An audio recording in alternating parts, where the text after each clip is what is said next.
You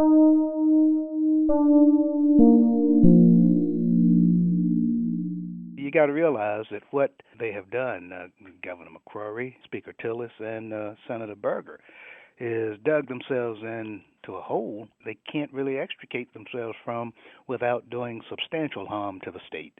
Last year, when they did this huge multi-billion dollar giveaway to the very wealthy and to out-of-state corporations, they basically did away with the money that could have been used for a teacher pay raise and to continue the services that we have traditionally had for the blind, disabled, and elderly with respect to Medicaid.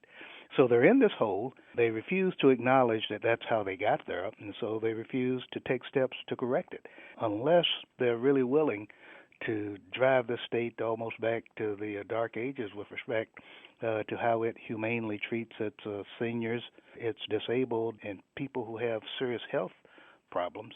They can't get out of it. One of the things that's striking to hear the House folks talk about how important teacher assistants are and how important it is to make sure education is funded, and then think back to the 2013 budget that cut hundreds of thousands of jobs of teacher assistants and even teachers.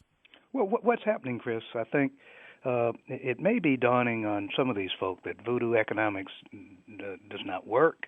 It hasn't worked traditionally in this country and in this state. And they were counting on voodoo economics to have an expanding revenue base and thought that they would have escaped from having to totally eliminate the teacher assistant program, which has been one of the most effective things that we've done in education in the last 20, 25 years.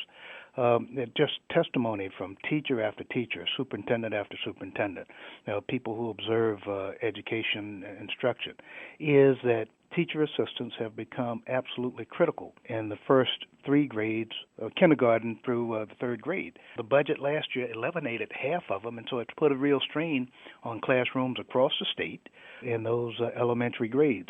You got kids with differing abilities in a classroom now, and it's even much different than it was when we were in school because of mainstreaming and those kinds of issues.